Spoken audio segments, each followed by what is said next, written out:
اب بھائیو آخر میں میرے ایمان کا تقاضا یہ ہے کہ میں مکمل حدیث غدیر خم بیان کر دوں. یعنی یہ میں اتنا اس کا ذکر کر رہا ہوں غدیر خم تو اس کے جتنے بھی طریق ہیں میں نے ریسرچ پیپر 5B میں لکھے ہیں، میں اس کو بیان کر دوں. لیکن ڈیٹیل میں جانے سے پہلے ایک دفعہ دروشی پڑھ لیجیے. اللہم صلی علی محمد وعلی آل محمد کما صلیت علی ابراہیم وعلی آل ابراہیم انک حمید مجید. اللہم بارک علی محمد وعلی آل محمد کما بارکت علی ابراہیم وعلی آل ابراہیم انک حمید مجید. عثمان بھائی یہ والا ایسی بھی چلا دیں، کریٹیکل ریکارڈنگ ہو چکی ہے، یہ ریکارڈنگ میں آواز آ جاتی ہے اس بڑے ایسی کی، آپ چلا دیجیے انشاءاللہ. بلکہ سب سے زیادہ پسینہ تو مجھے آ رہا ہوتا ہے نا، کیونکہ میں بول رہا ہوتا ہوں، بولنے والے بندے کو زیادہ آتا ہے. بھائیو صحیح مسلم میں حدیث ہے انٹرنیشنل نمبر کے مطابق 553. آپ صلی اللہ علیہ وآلہ وسلم نے ارشاد فرمایا کہ جو شخص وضو کرنے کے بعد ایک دفعہ پڑھ لے اشہد ان لا الہ الا اللہ وحدہ لا شریک لہ واشہد ان محمدا عبدہ ورسولہ، تو اللہ تعالیٰ جنت کے 8 دروازے اس کے لیے کھول دے گا. الحمدللہ. تو جنت کے 8 دروازوں کی نسبت سے میں نے ریسرچ پیپر نمبر یہ 5B واقعہ کربلا کا حقیقی پس منظر 72 صحیح الاسناد حدیث کی روشنی میں، جس میں 150 طریق میں نے اہل سنت کی کتابوں سے جمع کیے ہیں، اس میں 33 نمبر پہ میں نے حدیث غدیر خم کے سارے طریق جمع کر دیے ہیں جو مین تھے. 8 طریق جمع کی ہیں اور میں 8 کے 8 یہاں پہ بیان کروں گا. ظاہر ہے تھوڑے الفاظ کے فرق کے ساتھ ہے، اور پھر انشاءاللہ یہ ہماری گفتگو کنکلوڈ ہو جائے گی انشاءاللہ تعالی. 33 نمبر پہ ہے بھائیو. غدیر خم کی جو حدیث ہے اس پہ اہل سنت اور اہل تشیع کا اجماع ہے. یہ حدیث متواتر ہے. چند احادیث ہیں جو متواتر ہیں، ان میں سے ایک وہ حدیث ہے جو صحیح مسلم میں پہلی حدیث ہے، بخاری میں موجود ہے. جس نے میری طرف جھوٹی حدیث منسوب کی وہ اپنا مقام دوزخ میں دیکھ لے. بولے اعوذ باللہ تعالی. حدیث متواتر وہ حدیث ہے کہ جس کو اتنی کثرت سے لوگوں نے روایت کیا ہو کہ اس کا جھوٹ پہ ہونا محال ہو. یہ صحیح حدیث کی اعلیٰ ترین شکل ہے حدیث متواتر. اردو میں ہم متواترہ بول دیتے ہیں لیکن عربی میں لفظ متواتر ہے. اور دور حاضر میں بہت بڑا کام کیا ہے شیخ ناصر الدین البانی رحمہ اللہ المتوفى 1999 عیسوی، جو محدث اعظم سعودیہ بھی رہے ہیں. بعد میں سعودی والوں نے ان کو خیر نکال دیا. البانیہ کے رہنے والے تھے. انہوں نے سلسلہ احادیث صحیحہ میں السلسلۃ الصحیحہ للبانی میں انٹرنیشنل نمبر کے مطابق 1750 نمبر میں اور 2223 نمبر میں درجنوں طرق نقل کیے. کئی صحابہ سے، سیدنا علی سے، سیدنا سعد بن ابی وقاص سے، سیدنا ابو ایوب انصاری سے، سیدنا انس بن مالک سے، سیدنا ابو ہریرہ سے، سیدنا ابو سعید خدری سے، سیدنا بریدہ سے، سیدنا ابن عباس سے، سیدنا ابو طفیل عامر بن واصلہ سے، سیدنا برا بن عازب سے رضی اللہ عنہم اجمعین وعلیہم السلام. سب سے یہ حدیث انہوں نے نقل کی سارے طریق. اور شیخ زبیر لیزئی رحمہ اللہ نے مشکات المصابیح کی تحکیم کے دوران انٹرنیشنل نمبر کے مطابق 6091 نمبر حدیث کے فٹ نوٹ پہ لکھا کہ یہ حدیث متواتر ہے، غدیر خم کی حدیث. اب میرے بھائیوں دل تھام کے، آج میں نے کئی ایسی باتیں کرنی جو میں نے ابھی تک کبھی بھی نہیں کی، کسی ویڈیو میں بھی نہیں کی، اور ایون اپنی نجی محفلوں میں بھی نہیں. کچھ باتیں ایسی بھی ہیں کیونکہ ظاہر ہے کہ اب محرم کا مہینہ ہے تو میں اس کو کھول کے پھر ذرا چیزوں کو بیان کر دوں. تو یہ 8 طریق میں 1 بائی 1 ڈسکس کروں گا. پہلے 2-3 ذرا ڈیٹیل سے ہیں، پھر ساتھ انشاءاللہ باقی وہی الفاظ ریپیٹ ہوں گے. غدیر خم کی حدیث کا پہلا طریق صحیح مسلم میں انٹرنیشنل نمبر کے مطابق 4 طرق ہے اس کے، 6225 سے لے کر 6228 تک سیدنا علی کے فضائل والے چیپٹر میں. اس کا جو پہلا طریق ہے، طرق کہتے ہیں جمع کو، طریق کہتے ہیں ایک، یعنی جو روایت کی سند چل رہی ہوتی ہے اس کو ہم کہتے ہیں اس طریقے سے آئی ہے، اس وے سے آئی ہے، اس چین سے آئی ہے. پہلی چین صحیح مسلم 6225 سیدنا زید ابن ارقم سے، جو سابقون الاولون تھے. انہی کا وہ دار ارقم تھا جس میں نبی صلی اللہ علیہ وسلم دعوت حق بیان کیا کرتے تھے. ظاہر کعبۃ اللہ میں تو وہ لوگ نہیں جانے دیتے تھے، جس طرح ہمیں آج علماء مسجدوں میں نہیں گھسنے دیتے. تو ہم نے بھی یہ دار ارقم سجایا ہوا ایک، تو زید ابن ارقم رضی اللہ تعالی عنہ علیہ السلام روایت کرتے ہیں، ان کے پاس کچھ تابعین آئے، صحیح مسلم 6225۔ انہوں نے کہا زید آپ کتنے خوش نصیب ہیں، شروع میں آپ نے اسلام قبول کر لیا، نبی صلی اللہ علیہ وسلم کے ساتھ آپ نے نمازیں پڑھی، آپ کے ساتھ جہاد کیا، آپ صلی اللہ علیہ وسلم سے ڈائریکٹ حدیثیں سنی، آپ کی صحبت کی، آپ تو بہت خوش نصیب ہیں۔ ہم آپ کے پاس صرف اس لیے آئے ہیں کہ آپ ہمیں کوئی ایسی بات سنائیں جو خود آپ صلی اللہ علیہ وسلم سے آپ نے سنی ہو۔ تو زید ابن ارقم نے کہا کہ میں بہت بوڑھا ہو چکا ہوں، ساری باتیں تو مجھے یاد نہیں ہیں، اس لیے میری معذرت قبول کرو، البتہ ایک کریٹیکل بات مجھے یاد ہے کہ آپ صلی اللہ علیہ وسلم جب حجۃ الوداع سے واپس آ رہے تھے اپنی وفات سے تقریباً 3 مہینے پہلے، تو مکے اور مدینے کے درمیان ایک خم نامی جگہ تھی، پانی کے لیے پڑاؤ کیا غدیر خم پہ، اور یہ بات ہے 18 ذوالحجہ 10 ہجری کی، اور 11 ہجری میں آپ صلی اللہ علیہ وسلم کی وفات ہو گئی ربیع الاول میں، تاریخ کنفرم نہیں لیکن دن سوموار تھا، صحیح بخاری میں آتا ہے۔ آپ صلی اللہ علیہ وسلم نے خم نامی گاؤں میں اونٹ کے پالان کا آپ کے لیے ممبر بنایا گیا، آپ صلی اللہ علیہ وسلم نے اس پہ چڑھ کر خطبہ دیا، اور الفاظ ہی بڑے کنکلوڈنگ ہیں، ہم نے اپنے منہج پہ بھی لکھا ہوا ہے، اے لوگو آگاہ ہو جاؤ، میں بھی ایک انسان ہوں، قریب ہے کہ اللہ کا قاصد یعنی موت کا فرشتہ میرے پاس آئے اور میں اس کی دعوت قبول کر لوں۔ لوگوں آگاہ ہو جاؤ، میں اپنے بعد تم میں 2 بھاری چیزیں چھوڑ کر جا رہا ہوں، یہ ہے حدیث ثقلین۔ ان میں سے پہلی چیز اللہ کی کتاب ہے، اس میں ہدایت ہے، اس میں نور ہے، تم اللہ کی کتاب کو پکڑو، اپنا تعلق اس کتاب کے ساتھ مضبوط کرو، اللہ کی کتاب اللہ کی رسی ہے، جو اس کو پکڑے گا ہدایت پر ہوگا، جو چھوڑ دے گا گمراہ ہو جائے گا۔ پھر زید ابن ارقم کہتے ہیں آپ صلی اللہ علیہ وسلم ترغیب دلاتے رہے، اللہ کی کتاب، اللہ کی کتاب، اللہ کی کتاب، لیکن امت نے چھوڑ دی کتاب۔ اور پھر آپ صلی اللہ علیہ وسلم نے فرمایا دوسری بھاری چیز میرے اہل بیت ہیں، میں اپنے اہل بیت کے معاملے میں تمہیں اللہ سے ڈراتا ہوں، میں اپنے اہل بیت کے معاملے میں تمہیں اللہ سے ڈراتا ہوں، میں اپنے اہل بیت کے معاملے میں تمہیں اللہ کا خوف دلاتا ہوں۔ اچھا، اب ظاہر ہے اس زمانے میں بھی لوگ موجود تھے، لوگوں کے کان کھڑے ہو گئے، حضرت معاویہ بن ابی سفیان رضی اللہ تعالیٰ عنہ کا دور تھا، تابعین نے سیدھا سوال ہی عجیب و غریب کر دیا، انہوں نے کہا زید یہ حضور کی بیویاں اہل بیت نہیں ہے؟ دیکھو، بجائے پوچھنے کے سینئر صحابی سے پوچھتے کہ اہل بیت کون ہے، ان کو فوراً پتہ چل گیا کام کی طرح ہو ہی جا رہا ہے، یہ حضور کی بیویاں اہل بیت نہیں ہے؟ زید بن ارقم نے کہا کہ بیویاں اہل بیت ہیں، لیکن یہاں پر وہ مراد نہیں ہے، یہاں پر تو نبی صلی اللہ علیہ وسلم کے خاندان کے لوگ مراد ہیں، آل علی، آل عقیل، آل عباس، آل جعفر، وہ لوگ مراد ہیں اہل بیت، حضور کی بیویاں یہاں مراد نہیں ہیں، جن پر قیامت تک کے لیے صدقہ حرام ہے، یہ زید بن ارقم نے کہا۔ تھوڑا کوڑا سیجے طریق، اگلا بڑا سخت جے، میں ڈر رہا ہوں یہ بیان کرتے ہوئے، لیکن اس میں میں نے پمفلٹ میں لکھ دیا ہوا ہے، لیکن وہ لوگ پڑھ کے گزر کے ہوں گے، لیکن میں اب آپ کو توجہ دلاؤں گا۔ صحیح مسلم 6228 نمبر طریق، اس میں پتہ کیا الفاظ ہیں؟ اس حدیث کے اینڈ پہ تابعین پوچھتے ہیں کہ کیا نبی کی بیویاں اہل بیت نہیں ہیں؟ تو زید ابن ارقم کہتے ہیں اللہ کی قسم نہیں، اللہ کی قسم نہیں، عورت تو کتنا عرصہ کسی مرد کے ساتھ گزارتی ہے، بعد میں اس کا مرد اسے طلاق دے دیتا ہے، وہ اپنے میکے واپس آ جاتی ہے، تو عورت کیسے اہل بیت ہو سکتی ہے؟ ایسا ہی مسلم پڑھ رہے جے بھائی، اے سورہ کافی نہیں پڑھ رہا ہے مولویوں، صحیح مسلم 6228، وہ کہتے ہیں بیوی کو طلاق ہوئی اپنے گھر چلی گئی، وہ کہاں سے اہل بیت ہو گئی؟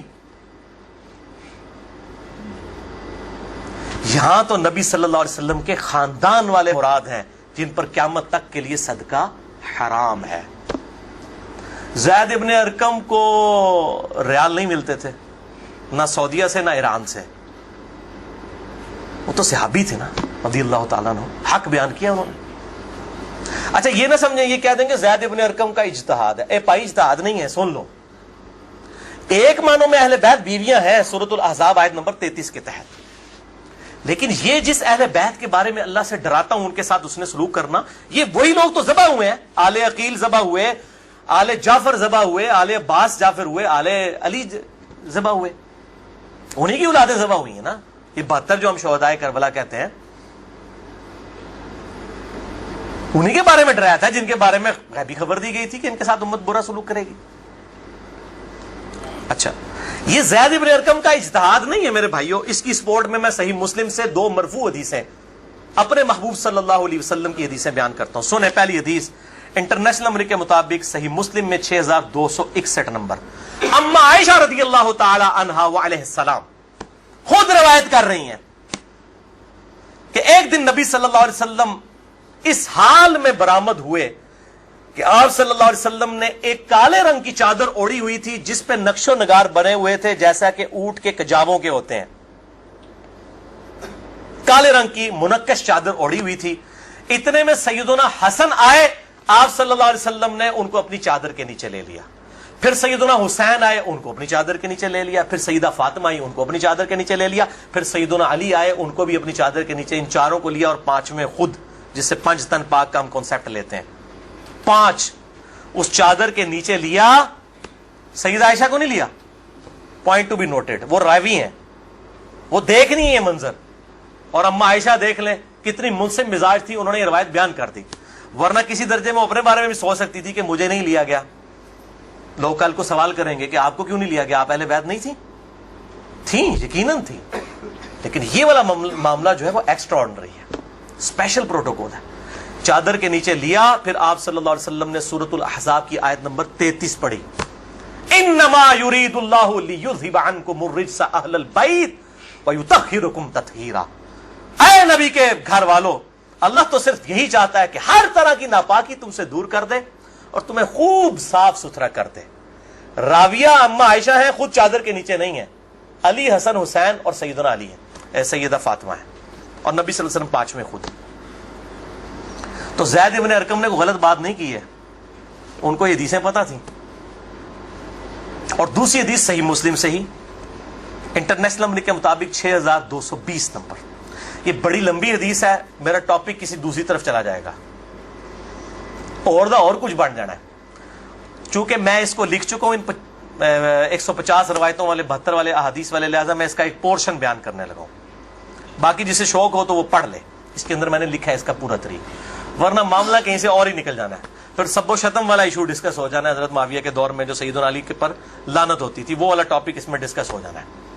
اس لیے میں اس حدیث کا آخری جز بیان کر رہا ہوں کہ سیدنا سعد ابن ابی وقاص رضی اللہ تعالیٰ عنہ کہتے ہیں کہ جب آیت مباہلہ نازل ہوئی نجران کے عیسائیوں کے ساتھ، نبی صلی اللہ علیہ وسلم کی 1 to 1 ڈبیٹ ہوئی. اینڈ پہ ہوا کہ ٹھیک ہے مباہلہ کرتے ہیں، کون حق ہے کون باطل ہے. سورہ ال عمران آیت نمبر 61 نازل ہوئی. فَقُلْ تَعَالَوْا نَدْعُوا أَبْنَاءَنَا وَأَبْنَاءَكُمْ وَأَنفُسَنَا وَأَنفُسَكُمْ وَنِسَاءَنَا وَنِسَاءَكُمْ وَأَنفُسَنَا وَأَنفُسَكُمْ. کہ نبی صلی اللہ علیہ وسلم کو کہا گیا کہ ان کو کہو اپنے بیٹوں کو لے آؤ، ہم بھی اپنے بیٹوں کو لے آتے ہیں. تم بھی اپنی عورتوں کو لے آؤ، ہم بھی اپنی عورتوں کو لے آتے ہیں. تم خود بھی آ جاؤ، ہم خود بھی آ جاتے ہیں. پھر اللہ کے حضور اوپن میدان میں دعا کرتے ہیں، جھوٹے پہ اللہ کی لعنت. اس کو مباہلہ کہتے ہیں. لیکن نہیں آئے. سعد ابن ابی وقاص کہتے ہیں کہ نبی صلی اللہ علیہ وسلم، قرآن میں کیا حکم آیا تھا؟ اپنے بیٹوں کو لے کر آؤ. تو کس کو لے کے آئے؟ سیدنا حسن، سیدنا حسین، سیدنا علی. اور ساتھ کیا تھا؟ اپنی عورتوں کو لے کر آؤ. نبی صلی اللہ علیہ وسلم کی عورت کون تھی؟ سیدہ عائشہ، سیدہ حفصہ، باقی امہات المومنین. لیکن ان کو نہیں لائے، سیدہ فاطمہ کو لے کر آئے. Point to be noted. نازمیوں کے لیے پھکی. اگر آپ کو کہے اپنے گھر کی عورتوں کو لے آؤ تو سب سے پہلے بیوی لائی جاتی ہے. آیت مباہلہ میں بیوی نہیں آئی، سیدہ فاطمہ آئی ہیں. اگلی گلا آپ سمجھ جاؤ بھائی زید ابن ارقم نے کیوں کہا. صحیح مسلم 6228 کہ بیوی تو خاوند کے ساتھ کافی عرصہ گزارتی ہے، جب طلاق ہو جائے تو وہ اپنے میکے واپس چلی جائے. حالانکہ نبی صلی اللہ علیہ وسلم نے کسی کو نہیں دی طلاق، لیکن اتنی ننگی بات اس لیے ان کو کرنی پڑی، اتنی سخت بات، تاکہ حق کھل کے بیان ہو. اور نبی صلی اللہ علیہ وسلم نے بھی آپ دیکھ لیں قرآن میں حکم تھا عورتوں کو لے کر آؤ، بیویاں نہیں لے کے آئے.